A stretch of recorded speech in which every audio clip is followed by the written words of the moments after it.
Barangay Hinebra, good news mga bro, may pag-asa pa sa playoffs at Justin Brownlee kaya pala natatawa kay Raymond Aguilar. So matapos ang ilang araw na pahinga nitong Barangay Hinebra mga bro, balik aksyon na nga sila. Hindi nga naging maganda ang kanilang simula dahil tinambakan agad sila ng Blackwater Bossing. Pero after ng timeout ni Coach Tim Con mga bro, nakapag-adjust nga agad sila sa kanilang depensa para makuha ang malaking lamang sa first half. Napaka-importante nga para sa Barangay Hinebra na makuha ang panalo para makaakyat sa standing.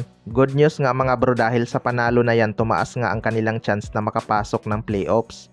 Mabuti na lang at maganda ang inilaro ng Barangay Hinebra mga bro at pumasok ang kanilang mga tres kahit nag-i-struggle sila sa free throw.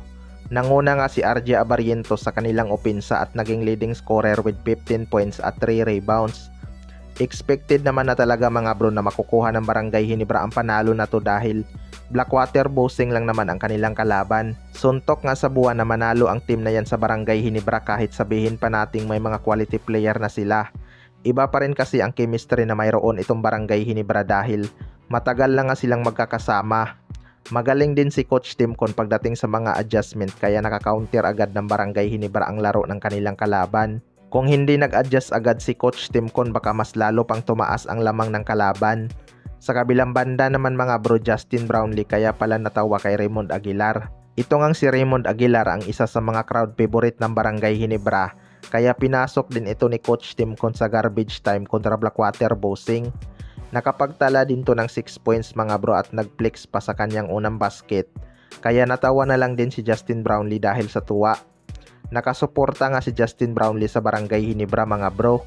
Pero marami ngang nagsasabi na nagpatalo lang daw ang Blackwater Bossing sa Barangay Hinebra para maging maganda ang kanilang pwesto next rookie draft.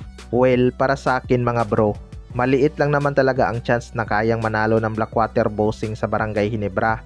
Hindi na rin bago sa atin na laging top pick sa draft ang team na yan dahil halos taon-taon nga sila nagre-rebuild. 1 o 2 taon may mga core player na naman dyan sa Blackwater Bossing ang matitrade gaya ni Cedric Burfield at Dal Panopio. Huwag din natin i-discredit ang ginawang effort ng Barangay Hinebra para talunin ang Blackwater Bossing. Makikita naman natin sa kanilang performance na balance ang kanilang scoring. Total team effort talaga ang kanilang ginawa. Mahirap na kasi mga bro kapag natalo sila dahil baka mapaaga pa ang kanilang bakasyon.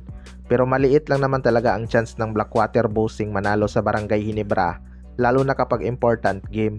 Kaya abangan na lang natin kung magtuloy-tuloy ang kanilang panalo.